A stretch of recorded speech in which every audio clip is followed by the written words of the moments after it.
जिनेन दोस्तों, मैं अधिवक्ता Swati Jain jurist legal associate में आपका एक बार फिर से स्वागत करती हूँ। आज मैं बात करने जा रही हूँ एक विवाहित महिला के ससुराल में अधिकार या एक पत्नी का अपने सेड हाउस में रहने का अधिकार कैसे मिल सकता है नए कानून के तहत। जो कि हम बार बार ये सुनते हैं कि डोमेस्टिक वायलेंस का केस पत्नी के द्वारा ससुराल से बाहर निकलने के बाद नहीं किया जा सकता, लेकिन अगर पत्नी के सामने परिस्थितियां ऐसी हों कि जहां उसे ससुराल में रहने ना दिया जाए या ससुराल से निकाल दिया जाए, तो क्या वह डोमेस्टिक वायलेंस का केस नहीं कर सकती? क्या वह अपने अधिकारों के लिए नहीं लड़ सकती? या पत्नी से ये कहा जाए कि जब पति यहाँ नहीं रहता तो आपका यहाँ ससुराल में किस प्रकार से हस्तक्षेप या किस प्रकार से अधिकार, जबकि पति अपने काम के सिलसिले में बाहर रहता है, पत्नी अपने सेड हाउस में रहने के लिए तैयार है।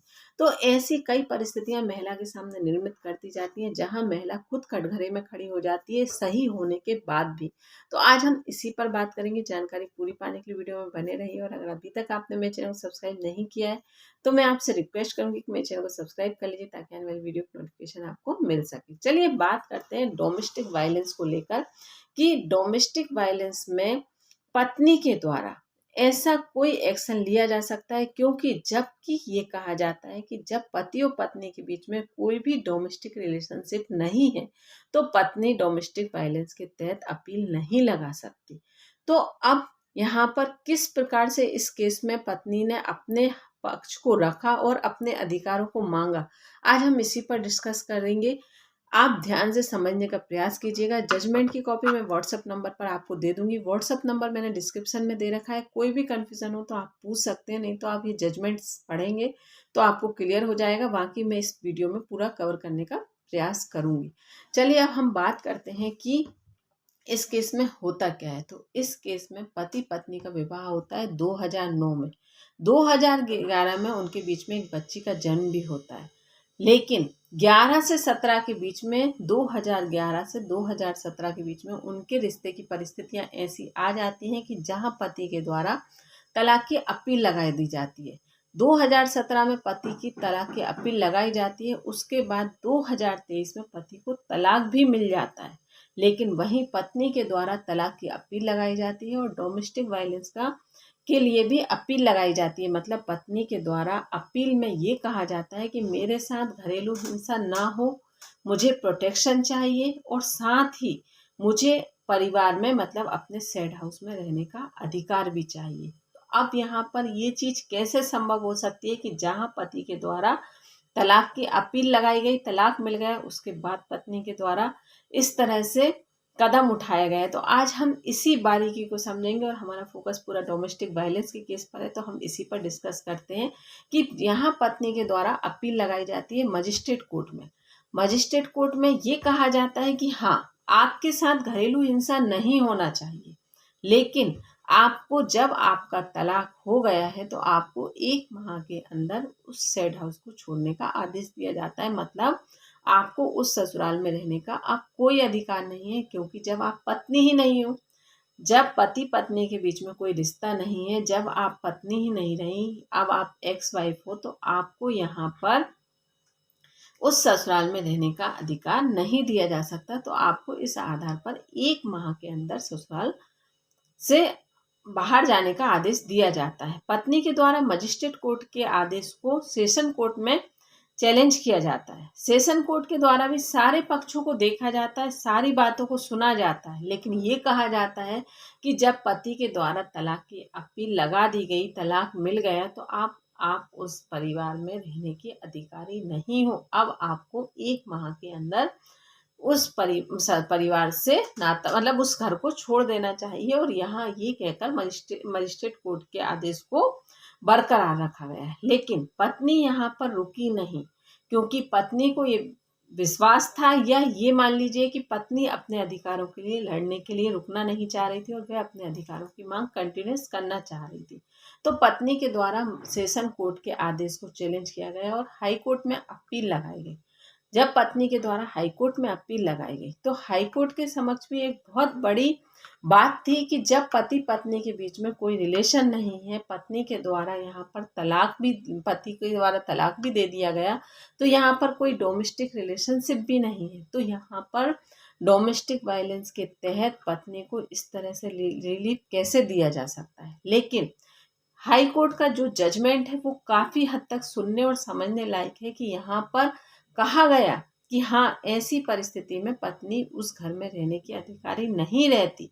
लेकिन इस केस में देखने लायक स्थिति ये थी कि पत्नी के द्वारा तलाक के बाद भी उस परिवार को नहीं, उस घर को नहीं छोड़ा गया। साथ ही डोमेस्टिक वायलेंस का केस भी करने के दौरान पत्नी ने सैड हाउस में रहने के दौरान ही किया गया। तो यहाँ पर इन सारी परिस्थितियों को देखकर हाई कोर्ट के द्वारा कहा गया कि इस केस में ये परिस्थितियां समझने लायक है, या ये स्थिति महिला की समझने लायक है जब तक महिला अपने सैड हाउस से बाहर नहीं निकलती है, तब तक उसे उस सैड हाउस से कोई भी नहीं निकाल सकता बिना लीगल प्रोसेस के।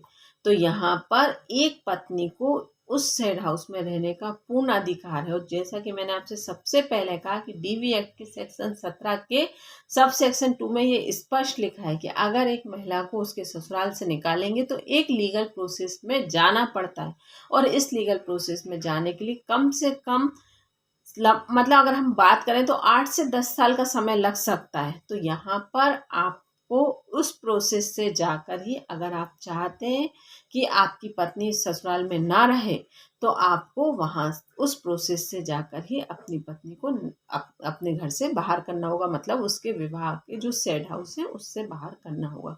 तो इस तरह से हाई कोर्ट के द्वारा तर्क दिया गया और ये कहा गया कि महिला के पास ये अधिकार है कि वह अपने सैड हाउस में रह सकती है, लेकिन महिलाओं के द्वारा ये गलती की जाती है गुस्से में, फ्रस्ट्रेशन में, या परिवार वालों के प्रयास करने के बाद कि पत्नी अपना घर छोड़कर चली जाती है। और यहाँ ये बहुत बड़ी भ्रांति है कि अगर आप ससुराल से निकल गई तो आप डोमेस्टिक वायलेंस का केस नहीं कर सकती। हाँ, एक समय अवधि के बाद नहीं कर सकती कि आप सालों बाद उठी और आपने सालों बाद जाकर डोमेस्टिक वायलेंस का केस कर दिया। तो यहाँ पर ऐसा नहीं है कि आपको जब एहसास नहीं था, कई सालों के बाद आपको एहसास हो रहा है कि आपके साथ डोमेस्टिक वायलेंस किया जा रहा है, तो इस तरह के केसेस में नहीं किया जा सकता। लेकिन अगर पति या ससुराल वालों के द्वारा इस तरह से परिस्थितियां निर्मित की जाती हैं तो आप डोमेस्टिक वायलेंस का केस कर सकते हैं। इस केस में पत्नी के द्वारा, डोमेस्टिक वायलेंस केस में पति और सास ससुर को पार्टी बनाया गया था, मतलब इन तीनों का नाम मेंशन किया गया था जिनके द्वारा डोमेस्टिक वायलेंस किया जाता था। तो यहाँ पर इन सारी परिस्थितियों को देखते हुए न्यायालय के द्वारा, मतलब हाई कोर्ट के द्वारा पत्नी को रिलीफ दिया गया और ये कहा गया कि पत्नी को उस सैड हाउस से निकाला नहीं जा सकता है।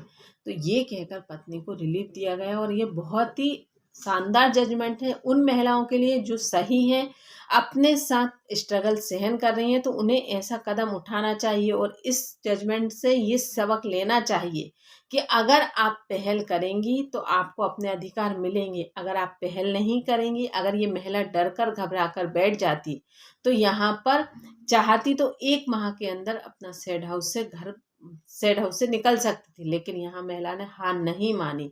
पति के अत्याचार भी सहे, उसके बाद भी अपने हक की लड़ाई लड़ी और आज वह उस उस घर में सुकून से रह रही है। क्योंकि विवाह के बाद अगर वह उस परिवार में गई है, उस घर में गई है, तो वहाँ से उसे कोई भी लीगल प्रोसेस के नहीं निकाल सकता है, ना ही उस संपत्ति में से और ना ही उस घर में, क्योंकि अब उस संपत्ति पर भी उसका अधिकार होता है। लेकिन अगर आप सही हैं और सही तरीके से कदम बढ़ाएंगे तो आपको न्याय मिलना तय है। तो ये केस का जजमेंट आपके काम में बहुत अच्छे से आ सकता है। अगर जो महिलाएं अपने ससुराल वालों के द्वारा प्रताड़ित हैं, उन्हें इस तरह से अपने कदम बढ़ाना चाहिए तो उन्हें रिलीफ 101% मिलेगा। धन्यवाद।